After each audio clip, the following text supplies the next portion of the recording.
सुबह की नरम और गर्म धूप लूमी के छोटे से लकड़ी के झोपड़े पर हल्के सुनहरे पर्दे की तरह बिछी हुई थी। यह झोपड़ा हरे भरे घास के एक सुंदर मैदान के बीचों बीच था, जहां रंग-बिरंगे फूल अपनी हल्की खुशबू हवा में घोल रहे थे। गोल खिड़कियों से आती कोमल रोशनी अंदर लकड़ी की दीवारों और टेबल पर बिखर रही थी। अंदर मिंट ग्रीन फर और पर्पल हुडी पहने पीले स्नीकर्स में लूमी हंसते हुए अंदाज में तवे पर पैनकेक पलट रही थी। जैसे ही पैनकेक से हल्की सी महक उठी, खिड़की पर एक गोलमटोल गिलहरी पिप अपना गोल चश्मा ठीक करते हुए झांकने लगा। नीले स्कार्फ में लिपटा पिप अचानक एक अजीब और हैरान कर देने वाला दृश्य देखता है। आसमान में बादलों के ऊपर एक चमकदार और रहस्यमयी द्वीप तैर रहा था।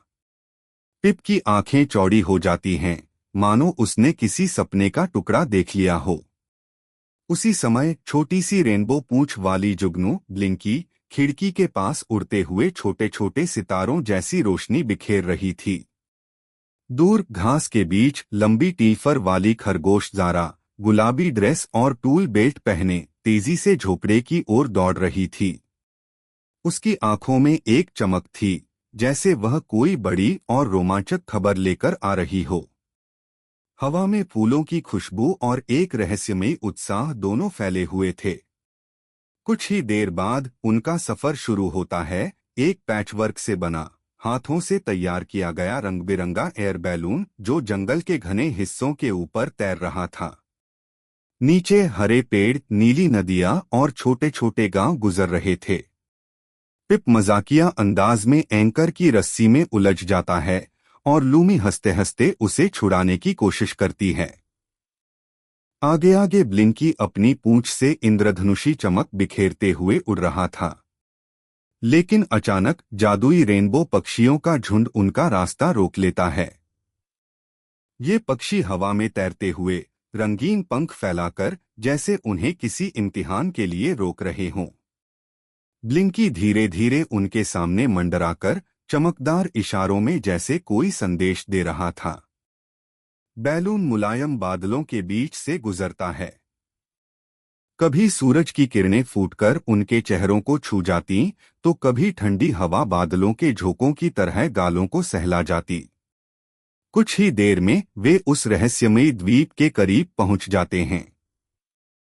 जमीन पर चमकते हुए नीले और गुलाबी फूल, चॉकलेट की धीमी बहती नदी और चलते हुए पेड़ अपने पत्ते हिलाकर जैसे उनका स्वागत कर रहे थे। द्वीप के बीचों बीच एक बहुत बड़ा कछुआ था। उसका खोल काई से ढका हुआ था, नाक पर छोटे गोल चश्मे टिके हुए थे और चेहरे पर गहरी बुद्धिमत्ता के साथ एक नरम मुस्कान थी। वह धीमी आवाज में बोलता और हर शब्द जैसे किसी पुरानी किताब से निकला हो।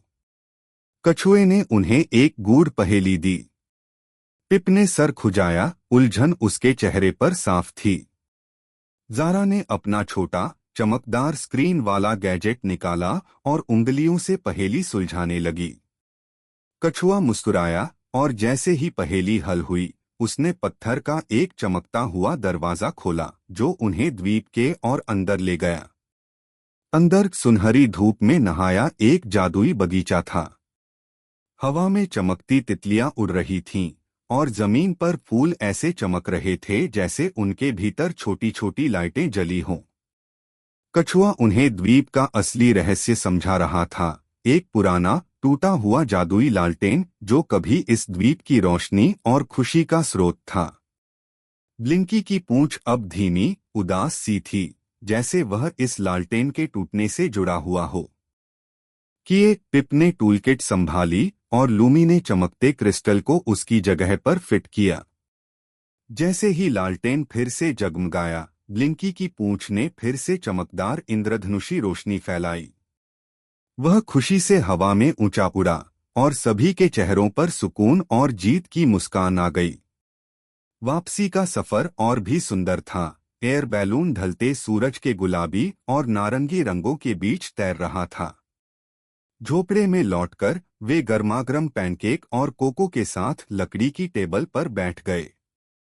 हंसी की आवाज, बर्तनों की हल्की खनक और बाहर से आती ठंडी हवा, सबने माहौल को और भी आरामदायक बना दिया।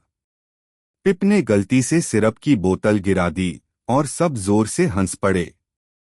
खिड़की की सिल पर बैठा ब्लिंकी दूर जाते जादुई द्वीप को देख रहा था।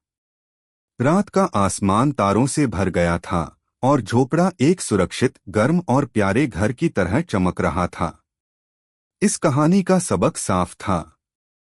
जब हम मिलकर जिज्ञासा और दिल से मदद करते हैं, तो हर रहस्य, चाहे कितना भी जादुई क्यों न हो, सुलझाया जा सकता है।